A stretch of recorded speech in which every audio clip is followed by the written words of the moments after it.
SC और ST का आरक्षण दिया गया है। देश की आज़ादी के बाद में जनसंख्या वृद्धि संभवतः पूरे देश में और पूरे प्रदेशों में हुई है। सन 2001 की जनगणना की बात करें तो राजस्थान में 27% SC और ST की जनसंख्या थी, जो बढ़कर के आज लगभग 35% हो चुकी है। ऐसी परिस्थिति में 27.5% आरक्षण राजस्थान में दिया गया, जो पॉपुलेशन के अनुसार सही नहीं है। 4% हमारी पॉपुलेशन कम है। इसी तरीके से देश में 22.5% आरक्षण SC और ST को दिया गया है। वर्तमान में 25.5% जनसंख्या SC और ST के देश में हो चुकी है। राष्ट्रीय अनुसूचित जाति जनजाति विकास परिषद का गठन सन 1972 में डॉक्टर KR नारायण जी ने बाबा साहब भीमराव अम्बेडकर जी के सपनों को साकार करने के लिए उनके द्वारा दिए गए संविधान सम्मत आरक्षण को बचाने के लिए और बरकरार लागू रखने के लिए इस संगठन का गठन किया गया था, जो आज लगभग 22 प्रदेशों में राष्ट्रीय अनुसूचित जाति जनजाति विकास परिषद काम कर रही है। राजस्थान का मैं जगदीश मीना पूर्व जिला पार्षद भी हूँ। मैं वर्तमान में अध्यक्ष हूँ।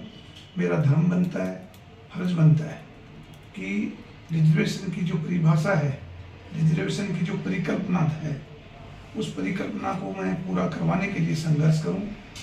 यहाँ के वर्तमान में जिलाध्यक्ष भाई अजय चौहान जी, भाई जोगाराम जी, भाई छगन जी, महेंद्र जी, ये सब लोग मिलकर के हम राजस्थान की सरकार से ये मांग करते हैं कि जनसंख्या के आधार पर हमें आरक्षण दिया जाए, जिससे हमारे वंचित और दलित समाज के पिछड़े लोगों को लाभ मिल पाए। देश की सरकार से, महामहिम राष्ट्रपति महोदया से, प्रधानमंत्री जी से भी हम कहना चाहते हैं कि आप सबका विकास करना चाहते हैं, सबका भला करना चाहते हैं और देश में ये कहना चाहते हैं देश में अच्छी सरकार काम कर रही है दलित के लिए, पिछड़े के लिए और ज़रूरतमंद के लिए। तो हमारी जनसंख्या के आधार पर जो रिजर्वेशन मिलना चाहिए था SC ST को, वो 3% तो देश में बढ़ाई जाए और 4% प्रदेश में बढ़ाई जाए। ये तो आरक्षण का विषय है। आरक्षण के विषय के साथ राजस्थान में लगभग 3 माह पूर्व सरकार यहाँ चेंज हुई। राम राज्य की परिकल्पना प्रदेश की जनता ने की और उस राम राज्य की परिकल्पना के बाद जो रिजल्ट निकल करके आए, कोटा में, बारा में या हमारे जयपुर में, अलवर में जिस तरीके से कर्मचारियों को प्रताड़ना का शिकार सरकार के नुमाइंदों ने किया, सस्पेंशन, टर्मिनेशन, कारण बताओ नोटिस दलित समुदाय के कर्मचारियों को देकर के जो डराया जा रहा है, जो धमकाया जा रहा है, समय रहते सरकार के लोगों से हम मांग करते हैं कि या तो सरकार सुधार करे, अन्यथा लोकसभा चुनाव जो आने वाले हैं उस लोकसभा चुनाव में दलित समुदाय के लोग यूनाइट होकर के सरकार के नुमाइंदों को जवाब देंगे। ये बात हम कहना चाहते हैं। एक बात और साथियों, मैं कहना चाहता हूँ कि देश की सरकार ने रिजर्वेशन तो दिया, प्रदेश की सरकार ने भी उसको आगे बढ़ाने का कार्य किया, मगर राजस्थान की सरकार ने विगत 70 साल SC ST के जो कर्मचारी जितने लगने चाहिए थे, उसमें 5 लाख लोगों का बैकलॉग खाली रख रखा है। टाडा क्षेत्र विशेषकर मेवाड़ में हमारे यहाँ इतनी सीटें खाली हैं कि उन सीटों की वैकेंसियाँ निकाल करके संबंधित वर्ग के लोगों को नौकरियां दें तो हमारे लोगों को लाभ मिल पाएगा। आपको मैं उदाहरण के रूप में बताना चाहूँगा कि टाटा क्षेत्र में 100 सीटों की जैसे वैकेंसी आती है, उसमें 40 लोगों को भर्ती कर लिया जाता है, 60 सीटों को विलुप्त इस तरीके से किया जाता है कि नॉन सूटेबल कैंडिडेट कह करके, और वहाँ सीटें सेकेंड लोगों से बदली जाती है, जनरल लोगों से बदली जाती है। देश में आरक्षण का जो मसौदा है, 85% लोग देश के SC ST माइनॉरिटी OBC और अल्पसंख्यक लोग हैं। 14-15% लोग जनरल कम्युनिटी से आते हैं और रिजर्वेशन की बात ये करते हैं 49% के बाद में जो हमारा छात्र, हमारा वर्ग का प्रतिनिधि जो जनरल में टॉपर आता था, एक जमाने में जनरल की सीटों पर वो डिप्यूटी हो जाया करता था, नियुक्त हो जाया करता था। हिंदुस्तान की सरकार ने बैकडोर एंट्री से उसमें बैन किया जनजाति आयोग, SC आयोग, माइनॉरिटी आयोग ये समय समय पर सरकार को सचेत करते हैं कि हमारा जो योग्य उम्मीदवार है उसको योग्यता के अनुसार जनरल में काउंट किया जाए, मगर ये लोग 49% आरक्षण दे करके हमारे लोगों को कुचलना चाहते हैं।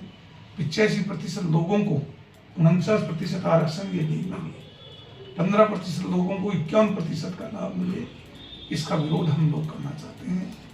आज ये आंदोलन धीरे धीरे राजस्थान होते हुए देश के सभी प्रांतों में जाएगा। पार्लियामेंट के इलेक्शन से पहले दिल्ली के जंतर मंतर पर SC/ST विकास परिषद के लोग इकट्ठा होंगे। देश की सरकार को जगाने का कार्य हम करना चाहते हैं। हमारे वर्ग के लोगों को समय रहते अकॉर्डिंग टू पॉपुलेशन के आधार पर जातिगत आरक्षण दिलवाने की बात करेंगे, नौकरियों में लाभ दिलवाने की बात करेंगे, बैकलॉग को भरवाने की बात हम करना चाहते हैं। साथ ही दलित समुदाय के किसी भी कर्मचारी, अधिकारी या व्यापारी को जो प्रताड़ना सरकार के नुमाइंदे दे रहे हैं उनके खिलाफ हम एकजुट होकर के आंदोलन करने की बात करना चाहते हैं। आज का ये कार्यक्रम विशेष रूप से हमारे दलित समुदाय के लोगों ने यहाँ स्नेह मिलन समारोह किया। दोनों तीनों चारों पार्टियों के लोग, यहाँ विचारधारा के लोग आज हम इकट्ठा होंगे, चर्चा परिचर्चा करेंगे, संविधान सम्मत आरक्षण को लागू कराने की बात करेंगे।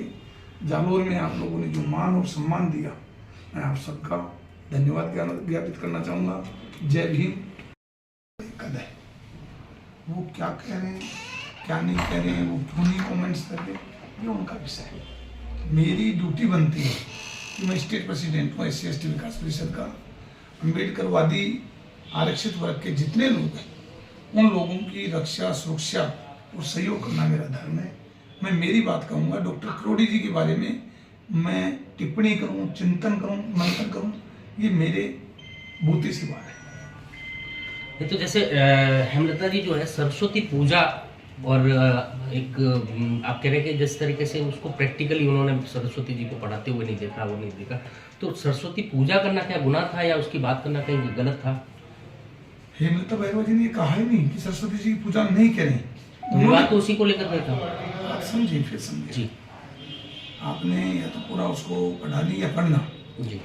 हेमलता जी ने केवल और केवल अपने लेक्चर्स में ये कहा कि सावित्रीबाई फुले को लोगों ने देखा, सावित्रीबाई फुले को लोगों ने सुना और उनके बताए मार्ग पर चल करके आज देश में 50% जो महिलाएं हैं, आज देश के अंदर द्रौपदी मुर्मू नाम की राष्ट्रपति महोदया हूँ, हाँ प्रदेशों में जैसे CM वसुंधरा राजे जी थी, कांग्रेस में सोनिया गांधी जी थी। ये जो चीजें बनी ये सावित्रीबाई फुले के द्वारा बताए गए मार्ग पर चलने के बाद महिलाओं को इतना बड़ा लाभ मिला, तो उनको पूजना ज्यादा उचित है।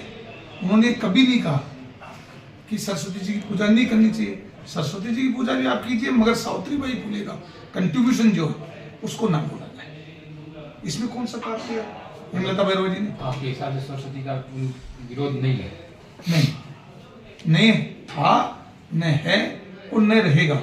आरक्षित वर्ग का कोई व्यक्ति कभी ये नहीं कहता भगवान नहीं है। सभी जगह सभी लोग पूछते हैं, उसमें सावित्रीबाई फुले की बात करें हम और उसके बाद हमें सस्पेंड किया जाए, ये गलत होगा। ऐसी ही अनेक खबर देखने और सुनने के लिए जालोर न्यूज़ को ज़्यादा से ज़्यादा लाइक, शेयर, कमेंट और शेयर जरूर करें। धन्यवाद।